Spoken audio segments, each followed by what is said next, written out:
Mga kapatid, ipinagdiriwang natin ngayon ang kabanal-banalang katawan at dugo ni Kristo. Gayun din, bilang isang sambayanan, kami ay naririto upang magpasalamat sa Diyos at magpasalamat sa katawan ni Kristo na ang kanyang simbahan at tumanggap sa amin upang mahubog kami, upang maging mabubuti at banal na pari. At bilang mga taong nagkakasala, aminin natin ang ating mga kasalanan upang tayo maging marapat gumanap sa banal na pagdiriwang.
Patnubayan tayo sa buhay na walang hanggan. Amen. Gloria in excelsis Deo.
Diyos na totoo at tao namang totoo, Panginoon naming Yesu Kristo, ang huling hapunan ay nilagak mo para kami magkasalo-salo sa alaala na iyong pagpapakasakit ukol sa mga tao.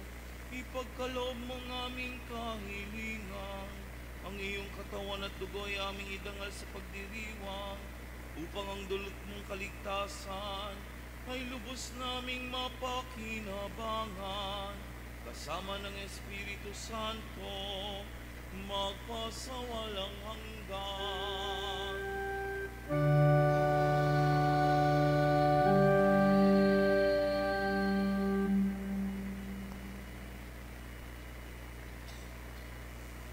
Pagbasa mula sa aklat ng Henesis. Noong mga araw na yun, dinalhan ni Melchizedek, hari ng Salem at saserdote ng kataas-taasang Diyos, si Abram, ng tinapay at alak, at pinagpala ng ganito: Pagpalain ka nawa, Abram, ng Diyos na kataas-taasan, na lumikha ng langit at lupa. Purihin ang kataas-taasang Diyos na nagbigay sa iyo ng tagumpay at ibinigay ni Abram kay Melchizedek ang ikapo ng lahat ng kanyang nasamsam. Ang salita ng Diyos.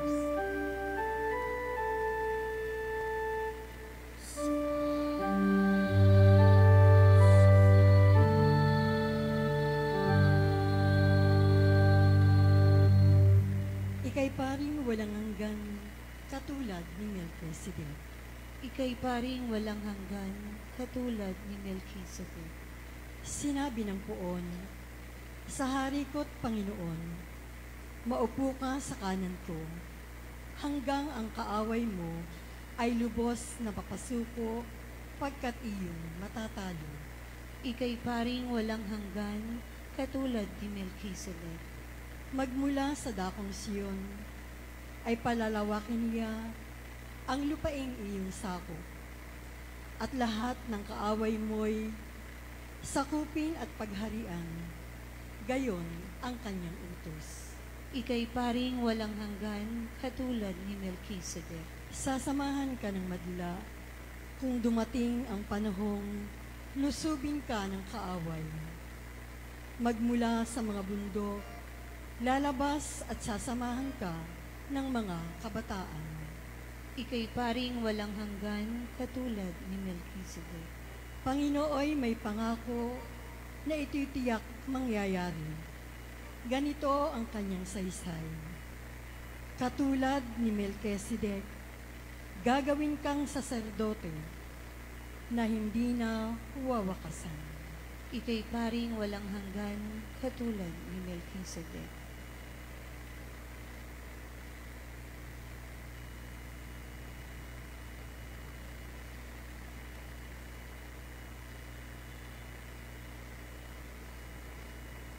Pagbasa mula sa unang sulat ni Apostol San Pablo sa mga taga-Corinto. Mga kapatid, ito ang aral na tinanggap ko sa Panginoon at ibibinigay ko naman sa inyo. Ang Panginoong Jesus, noong gabing siya'y ipinagkanulo, ay dumampot ng tinapay, nagpasalamat, at pinaghati-hati ito at sinabi, ito ang aking katawan na inihahandog para sa inyo. Gawin ninyo ito sa pag-alaala sa akin. Gayon din naman, matapos maghapunan, ay hinawakan niya ang kalis at sinabi, ang kalis na ito, ang bagong tipan na pinagtitibay ng aking dugo. Tuwing iinumin niyo ito, gawin ninyo sa pag-alaala sa akin. Sapagkat tuwing kakain kayo ng tinapay na ito at iinom sa kalis na ito'y ipinahayag ninyo ang kamatayan ng Panginoon hanggang sa muling pagparito niya. Ang salita ng Diyos. Salamat sa Diyos.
ng Panginoon ayon kay San Lucas.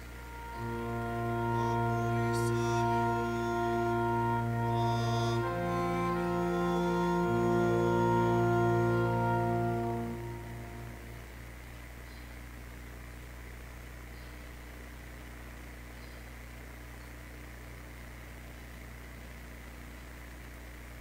Noong panahong iyon, nagsalita si Jesus sa mga tao tungkol sa paghahari ng Diyos at pinagaling niya ang mga may karamdaman. Nang dumidilim na'y nilapitan siya ng 12 at sinabi sa kanya, "Paalisin na po ninyo ang mga tao nang makaparoon sila sa mga nayon sa kabukiran sa paligid upang humanap ng makakain at matutuluyan. Nasa isang ilang na lugar po tayo." Ngunit sinabi niya, "Kayo ang magbibigay sa kanila ng makakain."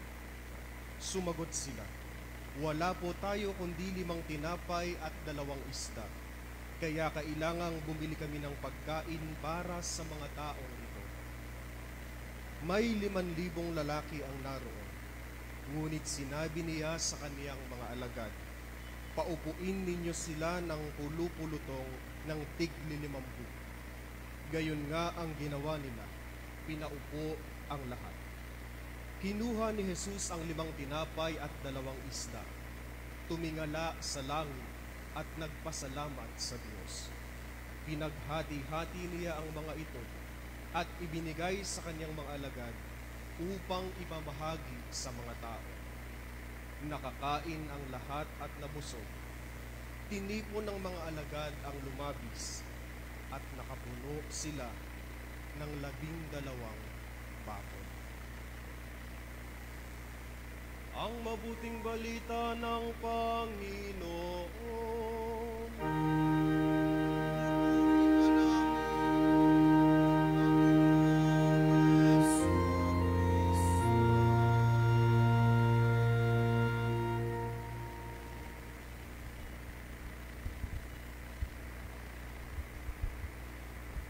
Magandang umaga po sa inyong lahat. Magandang umaga po. Pakibati po ang inyong katabi ng magandang umaga. It's good to be back.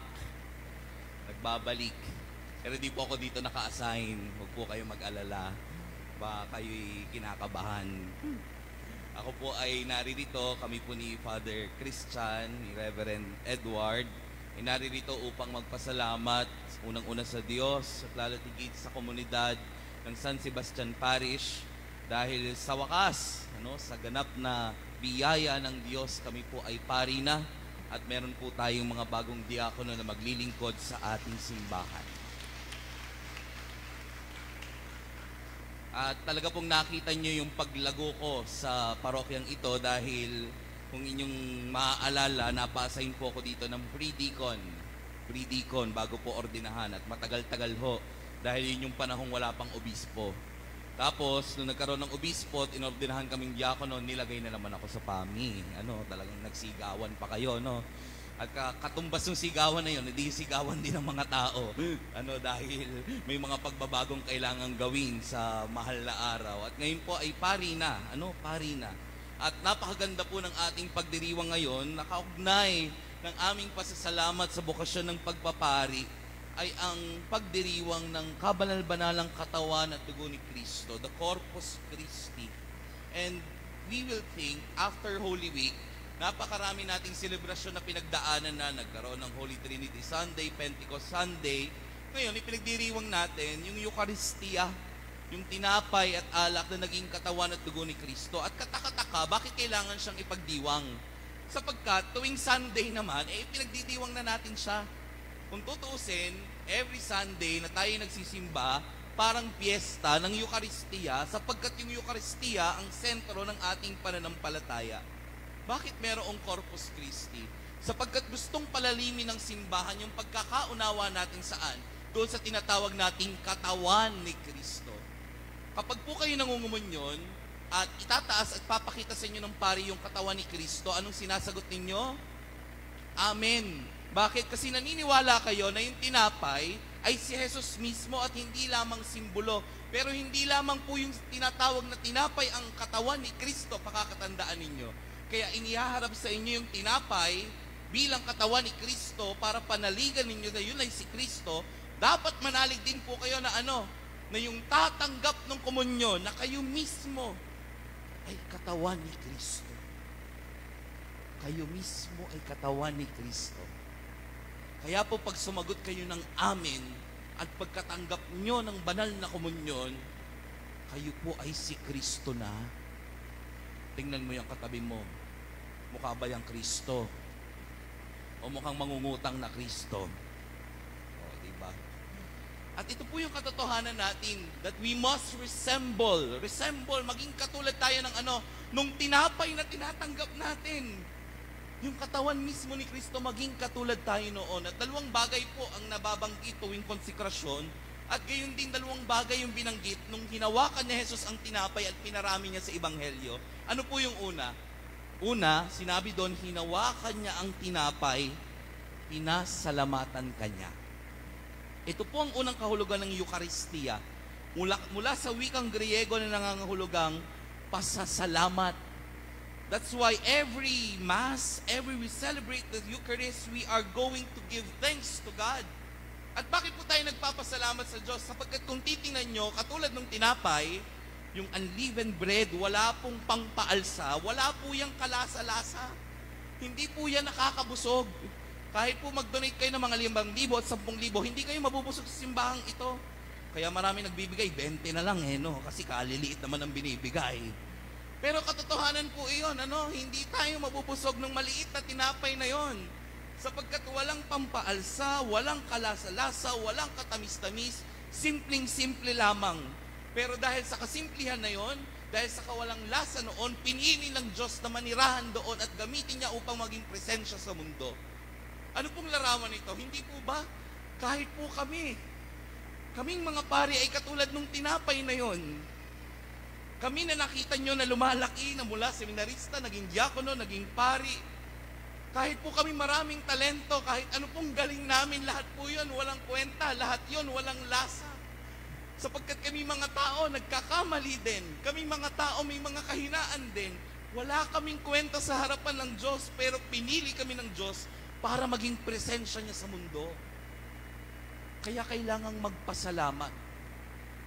Kasi sa aming kaabahan, pinili kami para maging isang dakilang sisidlan ng grasya ng Diyos.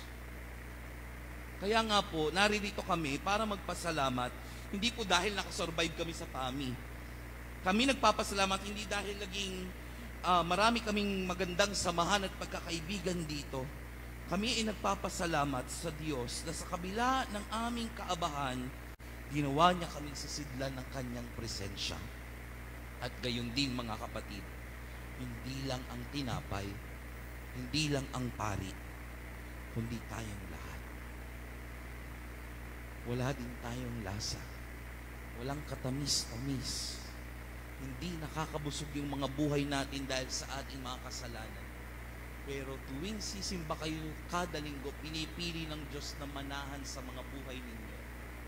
Kasi mahal na kayo. Ganun ang pag-ibig ng Diyos para sa atin na dapat magdala sa atin saan? Sa pasasalamat sa Kanya.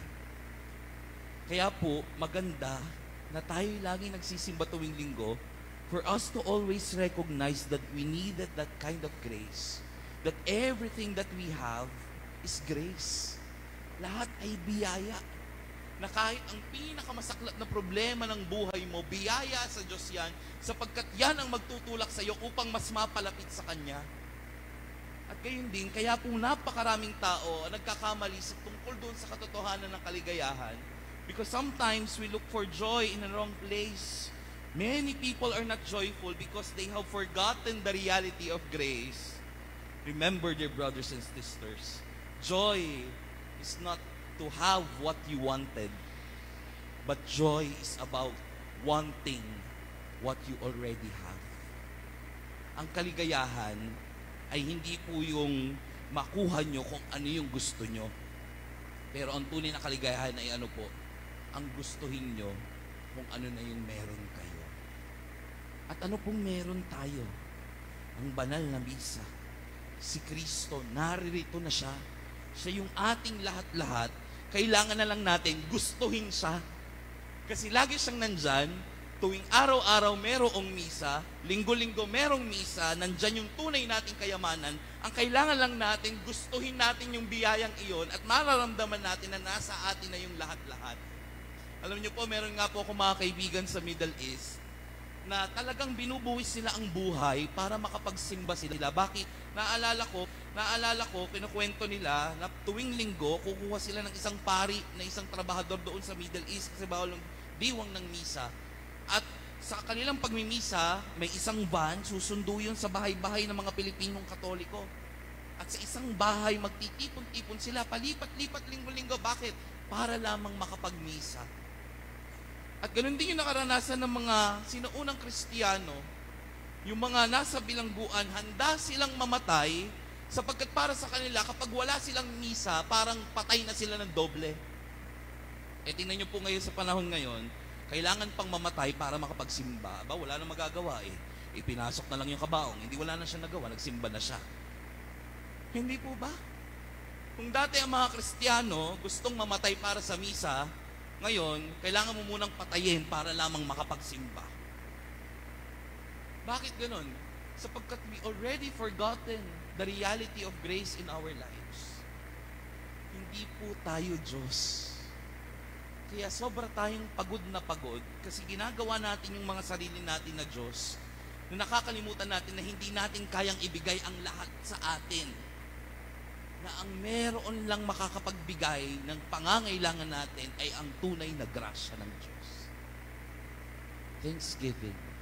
Whenever you attend the Mass, you give thanks to God who loves you despite your madness, your sins, and He's ready to give you His grace and His presence. Ano po yung pangalawa? Sinabi ni Jesus, sinawakan niya ang tinapay, pinasalamatan kanya. Ano po yung sumunod? Pinaghati-hati na iyon. Kung narinig niyo yung Ebanghelyo, bakit kailangang hatiin yung tinapay na pinarami? Sapagkat napakaraming tao ang kailangang pakainin. 5,000 kalalakihan ang kailangang pakainin. At kailangang hatiin ang tinapay para dumami. At kung titingnan nyo sa misa at sa banal na misa, merong bahagi na kapag kinakanta natin ng kordero ng Diyos, hinahati yung tinapay. Ito po yung sandali na dinadala po tayo saan? Time travel ito eh. Ito yung dinadala tayo saan? Doon mismo sa paanan ng krus kung saan si Jesus ay namatay. Hinati para sa ating lahat. Kaya nga po, matapos ang kagalakan ng pasasalamat, ang mga bagong ordinang pari at diakono ay dapat pong kilabutan saan?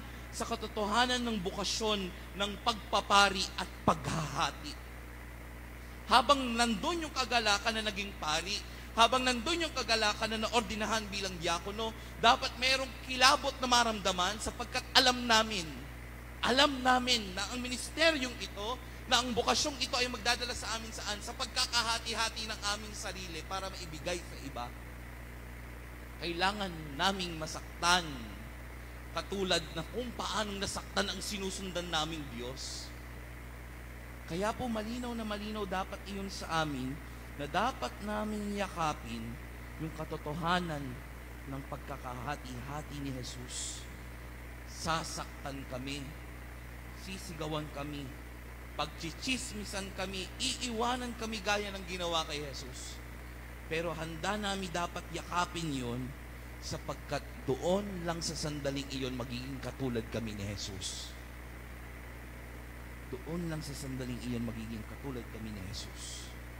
I think, brothers and sisters, not just the bread, not just the priest must be broken. All of us, as body of Christ, we must resemble that kind of brokenness. Huwag kayong matatakot kapag iniwanan na kayo ng mga kaibigan ninyo. Huwag kayong matatakot kapag pinag-usapan na kayo dahil nagpapahayag kayo ng katotohanan. Huwag kayong matatakot kapag inuusig na kayo dahil ipinaglaban nyo kung ano yung tama.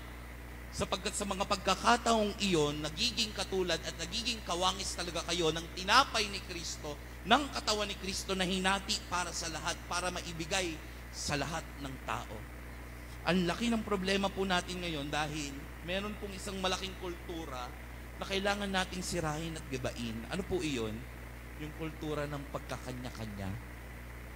Kultura ng pagkakanya-kanya. Meron nga po tayo mga kasabihan. Tingnan nyo pong mabuti. Ano pong ibig sabihin ng KKB? Kanya-kanyang bayad. Abay, kanya-kanya nga eh. Meron pa kasabihan, tapat ko, linis ko. Hindi po ba pwedeng tapat ko, linis natin? Sama-samang magbabayad at mag-aambagan. Marami kasing takot na mahati. Maraming takot na malamangan. May mga tao na handang maghati. Ang dami-dami pong taong mga naglilingkod, naghihirap maging labandera, naghihirap mamasada, naghihirap maging guro. Ang dami-daming pagkakahati-hating ginagawa ng napakaraming tao. Pero may katotohanan din po. Habang naghahati-hati sa paglilingkod ng iba't ibang mga tao, merong mga iilan, kinukuha lahat ng hinati. Kinakamkam lahat. Kaya po ano nangyayari? Ang dami-daming nawawalan. At hindi ito yung katotohanan ng gusto ni Jesus na mangyari sa atin. Alam nyo, kapag po binuksan nyo dati ang libro ng Civica o Kasaysayan ng Pilipinas, isa sa mga katangian po natin ay yung tinatawag pong bayanihan.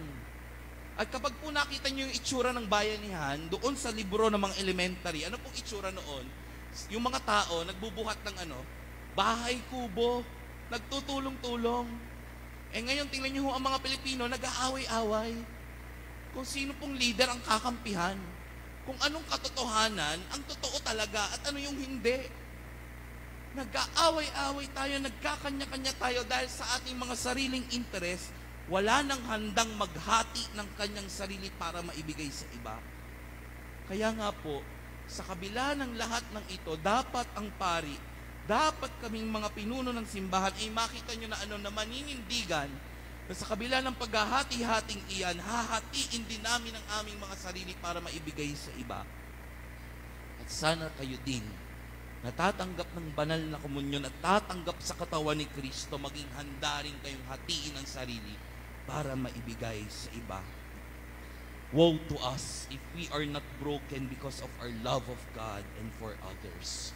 Woe to us if we are not broken for other people. Dear brothers and sisters, we celebrate today the Corpus Christi. And again, I will go back to the history why we celebrate this great feast that we have today.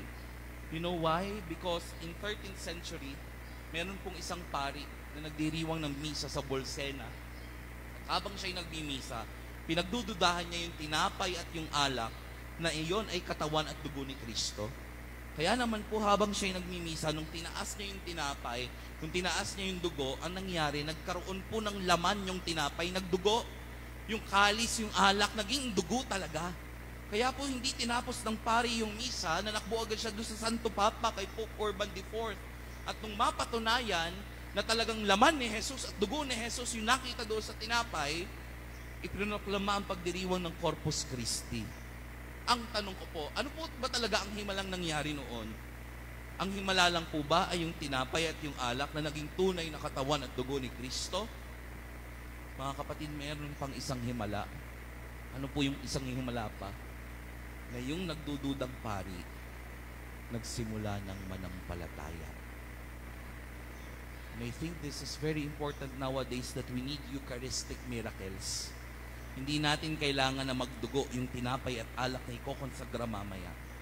Pero ang himalang kailangan natin ay yung mga puso natin magkaroon ng pagbabago, maging tunay na kawangis ni Kristo. At sama-sama tayong magpapasalamat sa Kanya. At sama-sama nating tutularan ang paghahati-hati na ginawa niya upang tunay tayong maging sisiglan ng Kanyang presensya sa mundong uhaw at gutom sa pagmamahal, sa hustisya at sa kapayapaan. Nawa, pag binanggit sa inyo ang katawan ni Kristo, manalig kayo na ang tinapay na inyong tatanggapin ay si Kristo mismo. At manalig din kayo na kayo ay si Kristo na rin. Amen.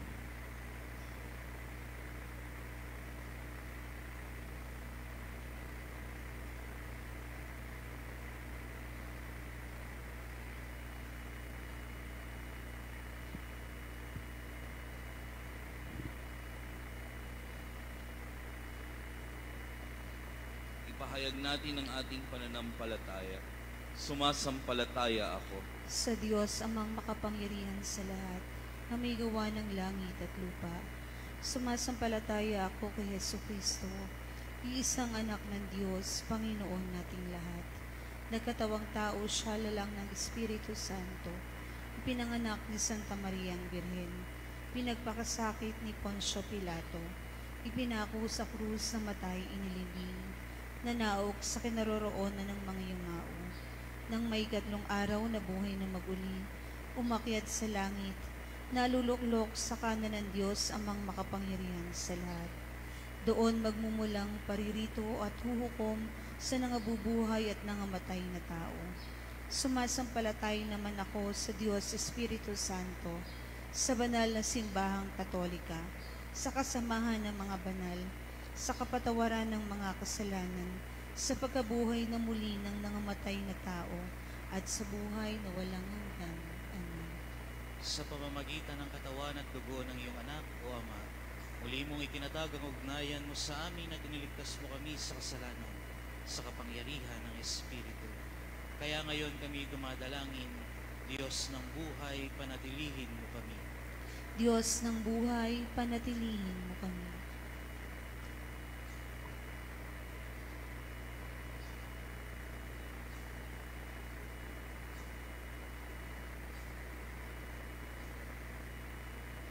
Mapagmahal na Ama, patatagin mo ang loob ni Papa Leon, mga obispo, mga pari, mga diakono, at mga laiko, upang sa pamamagitan ng iyong Espiritu, kami naway maging tinapay na nagbibigay buhay sa mundong gutom sa iyong salita.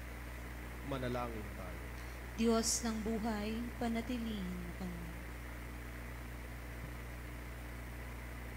Mapagmahal na Ama, liwanagin mo ang isip ng aming mga pinuno sa pamahalaan upang sila'y makapaglingkod ng may malasakit at kakayahan tungo sa kaunlaran ng aming bayan. Manalangin tayo.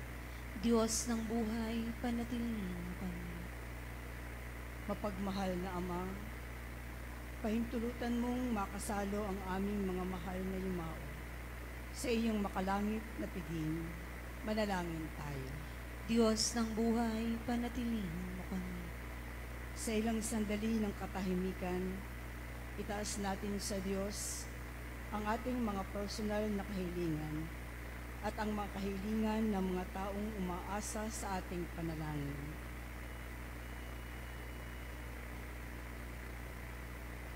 Manalangin tayo. Diyos ng buhay, panatilihin mo kami. Ama, mapunaw nawa ng katawan at dugo ng iyong anak ang bawat pangangailangan ng aming katawan at kaluluwa upang kami rin maging pagkaing nagbibigay buhay sa aming kapwa sa pamamagitan ni Kristo kasama ng Espiritu Santo magpa sa walang hanggan. Amen.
Manalangin kayo mga kapatid upang ang paghahain natin ay kalugdan ng Diyos amang makapangyarihan. Tanggapin nawa ng Panginoon itong paghahain sa iyong mga kamay, sa kapurihan niya at karangalan sa ating kapakinabangan at sa buong sambayanan niyang banal. Ama naming lumikha, bigyan mo ngayon ang iyong sambayanan ng mga kaloob ng pagkakaisa at kapayapaan na ipinahiwating ng mga alay namin sa paghahain, ipinagdiriwang sa pamamagitan ni Hesu Kristo, kasama ng Espiritu Santo, magpasawalang hanggan. Sumainyo ang Panginoon.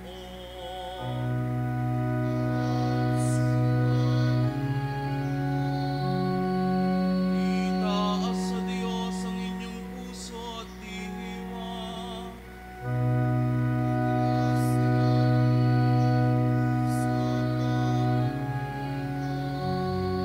Pasalamatan natin ang Panginoong ating Diyos.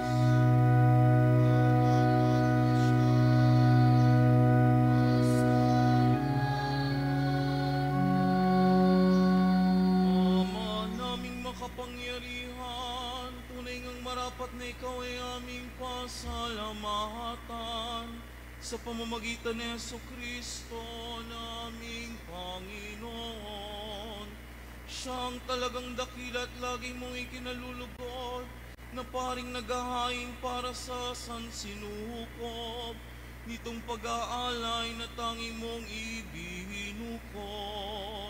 Ang pagdiriwang sa huling hapunay, paghahain niya para sa tanan, upang alalahanin namin pagsaluhan. Ang laman niya inihain, upang ang lahat ay buhayin. Ang dugo niya ay dumanak, ng lahat ay mapatawad. Kaya kaysa ng mga anghel na nagsisiyawit ng papuri sa inyo, nang walang humpay sa kalangitan, kami nagbubunyi sa iyong kadakilaan.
Ama naming banal, ikaw ang bukal ng tanang kabanalan.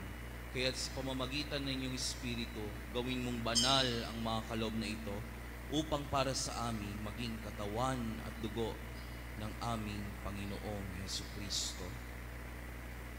Bago niya pinagtiis ang kusang loob na maging handog, hinawakan niyang tinapay, pinasalamatan kaniya, pinaghati-hati niya iyon, iniabot sa kanyang mga alagad at sinabi, tanggapin ninyong lahat ito at kahanin. Ito ang aking katawan na ihandog para sa inyo.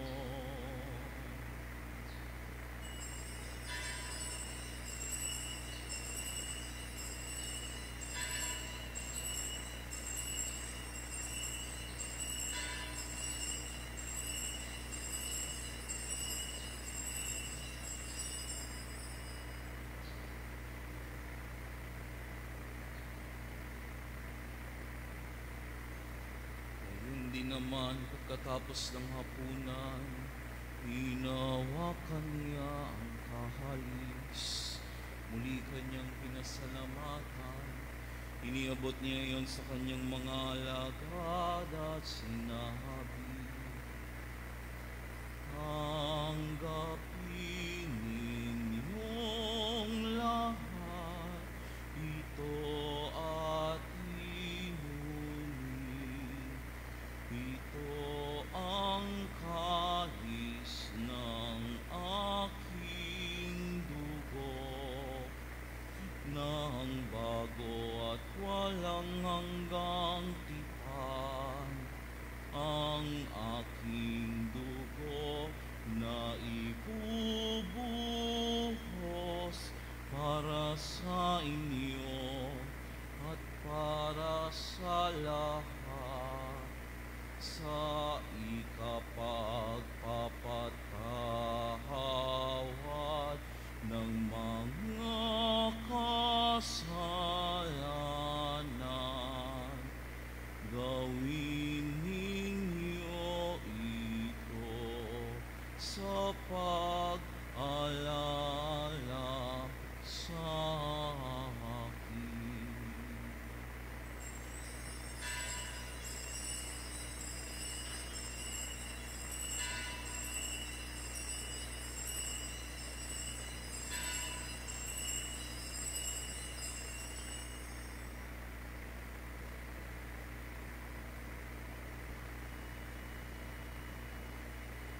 Mysterium Fidei.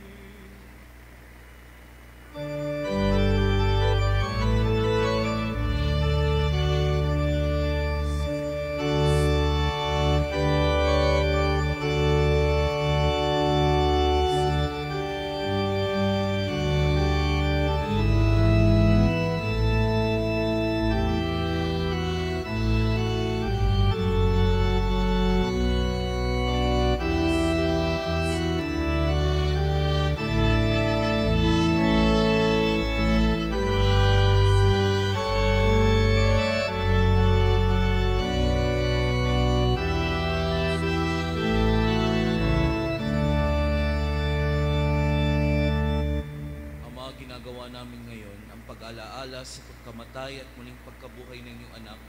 Kaya't inaalay namin sa iyo ang tinapay na nagbibigay buhay at ang kalis na nagkakaloob ng kaligtasan.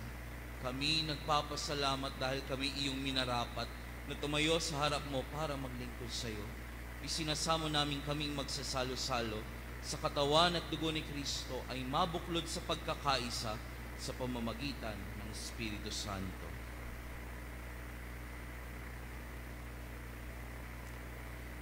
Amalingapin mo ang iyong simbahang laganap sa buong daigdig. Puspusin mo kami sa pag-ibig kaysa ni Leo na aming Papa at ni Marcelino Antonio na aming Obispo at ng Tanang Kaparian. Alalahanin mo rin ang mga kapatid naming nahimlay na may pag-asang sila'y muling mabubuhay, gayon din ang lahat ng mga pumanaw. Kaawaan mo sila at patuloyin sa iyong kaliwanagan. Kaawaan mo at pagindapatin kaming lahat na makasalo sa iyong buhay na walang wakas, kaysa ng mahal na Birheng Maria na ina ng Diyos, kaysa ni San Jose, kabiyak ng kaniyang puso, kaysa ng mga apostol at ng lahat ng mga banal na namuhay dito sa daigdig ng kalugod-lugod sa iyo. May pagdiwang nawa namin ang pagpupuri sa ikararangal mo sa pamamagitan ng iyong anak na aming Panginoong Jesucristo.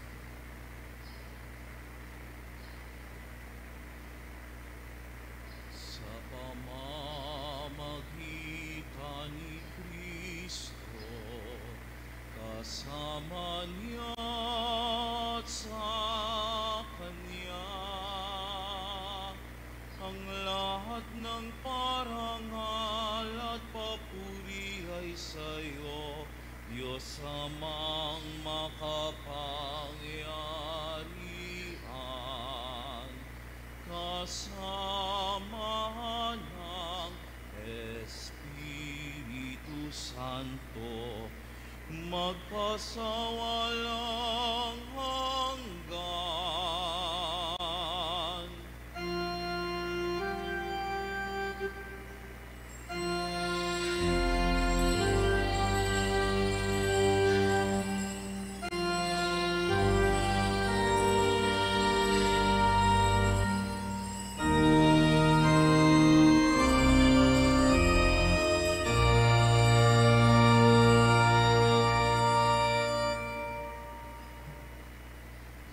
pagubili ng mga nakagagaling na utos sa turo ni Jesus na Panginoon natin at Diyos, ipahayag natin ng lakas loob.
Kami adya sa lahat ng masama, pagkalooban ng kapayapaan na araw-araw, iligtas sa kasalanan at igayo sa lahat ng kapahamakan, samantalang aming pinananabikan ang dakilang araw ng pagpapahayag ng tagapagligtas namin si Jesu Kristo.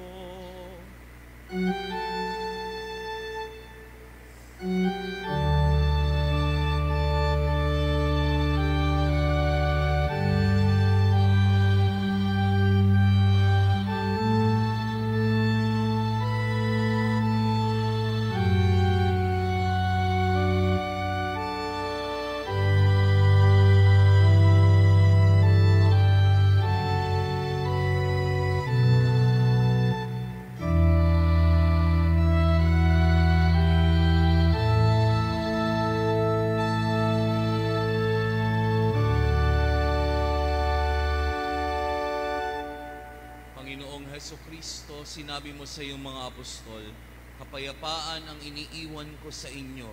Ang aking kapayapaan ang ibinibigay ko sa inyo. Tunghayan mo ang aming pananampalataya at huwag ang aming mga pagkakasala. Pagkalooban mo kami ng kapayapaan at pagkakaisa ayon sa iyong kalooban, kasama ng Espiritu Santo magpasawalang hanggan. Amen. Ang kapayapaan ng Panginoon ay laging sumainyo. At sumayo rin. Magbigayan kayo ng kapayapaan sa isa't isa.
natin ito sa Jesucristo.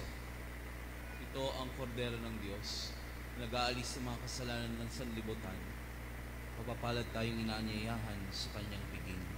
Panginoon, hindi ako karapat-dapat na magpatuloy sa iyo, ngunit sa isang salita mo lamang, igagaling na ako.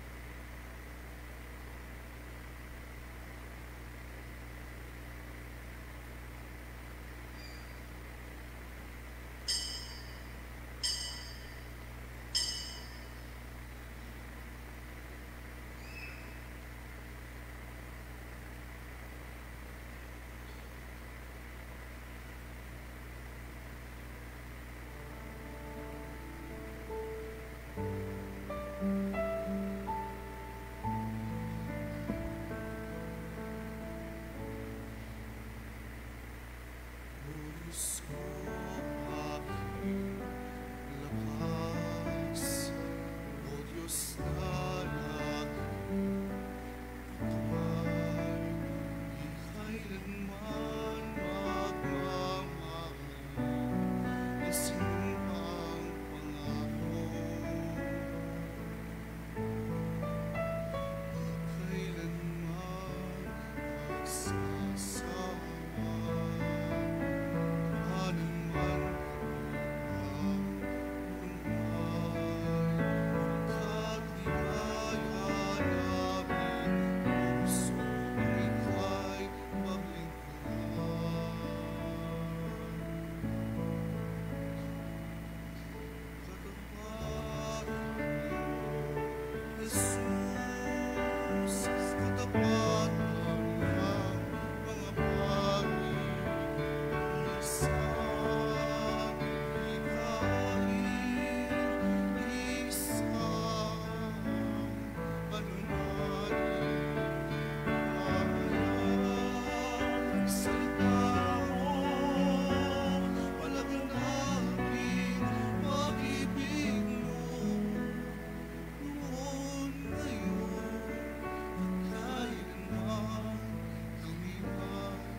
ang second collection para sa patuloy na pangangailangan ng parokya. Salamat po. Handog pasasalamat. Mrs. Emma Sin and family, Mr. Imo and Mrs. Bani Razon and family, Mr. June Abelion and family, Nelly Verichano and family, Mr. Renan Verichano and family, Mr. and Mrs. Lady Rivera and family, Mr. and Mrs. Soli Mascarinas and family, Mrs. Nieves Vale and family, Mr. and Mrs. Jess and Queenie Irlandes and family, Miss Fe Bernardino and family, Mr. and Mrs. Epoy and Rosie Abari and family, Honorable Roda Regulacion and family, Mrs. Corazon P. Perses, Suelo family, Mr. and Mrs. Cesar Hamilano and family, Mr. and Mrs. Roan Brillion and family, Mr. and Mrs. Mardy and Edna Dando and family, Mr. and Mrs. Boyet Valverde and family, Adaw family, Mrs. Porita C. Fabro, Miss Anne-Marie D. Principe, Mrs. Sabina Enriga and family, Mr. June and Mrs. Esther Martos and family, Mr. and Mrs. Elmore and Rhea Valois and family, Mr. and Mrs. Ronnie Fernandez, Mr. and Mrs. Miling Lamis and family, and Mr. and Mrs. Juliet Samuel. Maraming salamat po sa inyong lahat.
Magsitayo na po ang lahat. Manalangin tayo. Panginoong Hesukristo, hinihiling namin kami gawin mong makasalo ng lubusan sa bunga ng banal na pakikinabang sa iyong buhay na idinudulot sa piging ng paghahain ng iyong katawan at dugong banal kasama ng Espiritu Santo magpasawalang hanggan.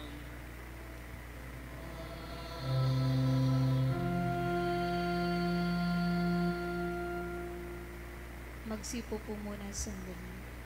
Magandang umaga sa inyong lahat. Magandang umaga po. Almost 15 years ago,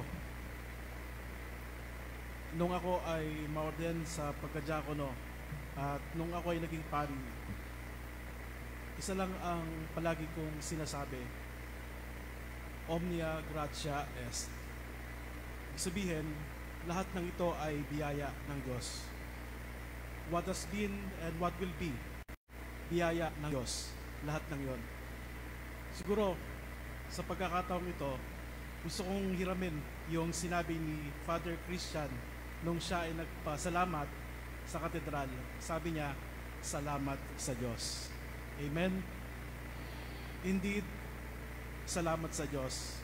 Salamat sa Diyos, pari na ho sila. At diakono na, si Rev Jao. Palapakan naman po natin sila. Salamat sa Diyos dahil maraming mga nagdaan nangyari sa buhay nila. Hindi man nila gusto, pero naging bahagi na yon ng kanilang paglalakbay. At salamat din sa Diyos dahil naging bahagi tayo. Yun ang pinakamahalaga. Naging bahagi tayo ng kanilang paglalakbay sa kanilang pagiging reverendo at pagiging pari. Di ba? Salamat sa Diyos. Kaya palapakan po natin ang bawat isa. Siguro kung meron tayong dahilan para maging proud bilang isang sambayanan, bilang isang parokya, ay yung naging bahagi tayo ng kanilang paghahanda sa napakahalagang biyayang ito na kanilang tinanggap. At yun ay hindi man natin ipinagmamalaki, pero at least alam natin na naging bahagi tayo ng kanilang buhay. Kaya salamat sa Diyos dahil sa pangyayaring iyon. So, salamat sa Diyos sa magandang araw na ito na ngayon ay naging instrumento sila sa unang misa dito sa ating parokya. Hindi man ito yung kanilang unang misa na ginawa, pero dito sa ating parokya, ito yung kanilang unang naging misa. Kaya salamat sa Diyos sa napakahalagang pangyayaring ito sa kasaysayan ng parokya ng San Sebastian. Amen. Palakpakan po natin ang pangyayaring ito. At salamat din po sa Diyos sa inyong lahat na kung saan ay in one way or another at alam na ng Diyos ang lahat ng iyon. Salamat sa inyong tulong, salamat na sa inyong pakikiisa, salamat sa lahat ng bagay na nagdulot sa kanila ng maaring biyaya o mga challenge. Yon ay dadalhin nila sa kanilang paglalakbay bilang isang ganap na pari. Diba? Kaya muli po, salamat sa Diyos.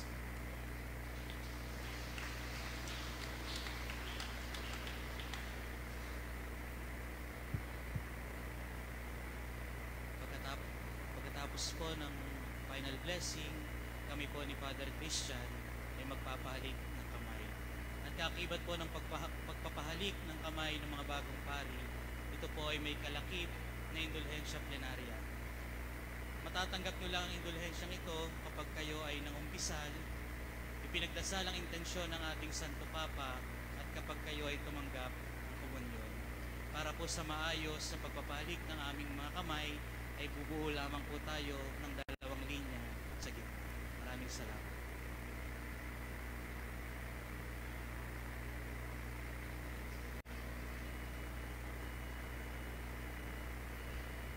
Sumain niyo ang Panginoon.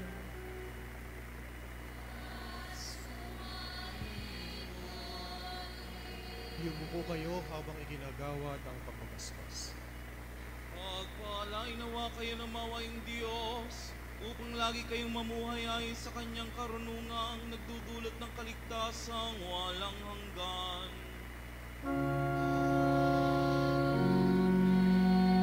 At ginawa ng Diyos ang inyong pananampalataya na nasasalig sa kanyang pagmamahal, upang umalagi kayong nagsisikap gumawa ng kabutihan ngayon at kailanman.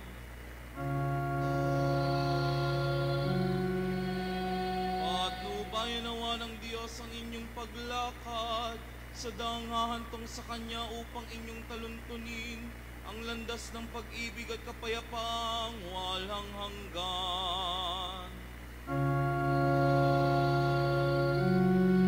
At pagpalain kayo ng makapangyarihang Diyos, Ama, Anak at Espiritu Santo.